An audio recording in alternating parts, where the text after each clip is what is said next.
Hello students, welcome to evidya Assam. এটা বহুত গুৰুত্বপূৰ্ণ কোৱেশ্চন লৈ আহিছো। এবাৰ মেট্ৰিক পৰীক্ষাত আহিছিলে। কোৱেশ্চনটো চোৱা, আমাক দুটা পজিটিভ ইন্টিজাৰ দি দিছে, এটা m দিছে আৰু এটা n দিছে। মানে ধনাত্মক অখণ্ড সংখ্যা দি দিছে m আৰু n। m ৰ ভ্যালুটো আমাক দি দিছে pq কিউব আৰু n ৰ ভ্যালুটো দিছে p কিউব q স্কয়াৰ। আমি কি কৰিব লাগে? LCM টো উলিয়াব লাগিব সেই m আৰু n টোৰ, আৰু HCF টো উলিয়াব লাগিব m আৰু n টোৰ। মানে লসাগু আৰু গসাগুটো উলিয়াব লাগিব m আৰু n ৰ। দুইটাৰ পূৰণফলটো কিমান হয় আমাক উলিয়াব দিছে। প্ৰথমতে চোৱা, মই m টো লিখি লম। m আমাক দিছিলে p q কিউব, n আমাক দিছিলে p স্কয়াৰ,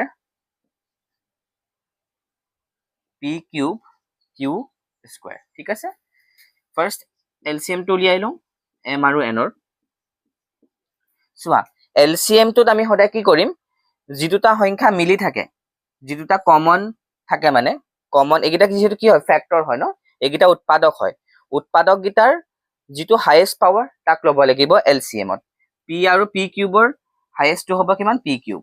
তেনেকে q কিউব আৰু q স্কয়াৰ দুটা মিলি আছে, এই দুটা কমন ফ্যাক্টৰ হয়, ইহঁতৰ কি আহিব? q কিউবটো আহিব। বুজি পালা? হাইয়েষ্ট পাৱাৰটো আমি ল'ব লাগিব LCM ত। তাৰ পিছত চোৱা, HCF টো আমি উলিয়াম, মানে গসাউ। HCF টো কিন্তু উল্টা। HCF ত আমি কি কৰিব লাগিব? কমন ফ্যাক্টৰ কেইটাৰ, মানে সাধাৰণ উৎপাদক কেইটাৰ, সাধাৰণ মানে যি দুটা মিলি আছে সিহঁতৰ সৰুটো ল'ব লাগিব। p কিউব আৰু p দুটা সৰুটো কিমান? p।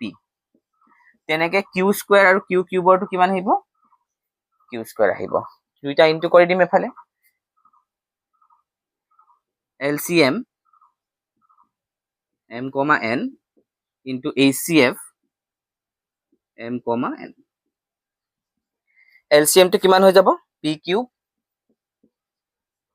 q কিউব, আৰু ইফালে HCF কিমান পালো? p into q square. ঠিক আছে, ইয়াত p তিনটা ইনটু হৈ আছে, p এটা ইনটু হৈ আছে। পাৱাৰ গিটা এড কৰি দিম, ইয়াত 1 আছে, 3 + 1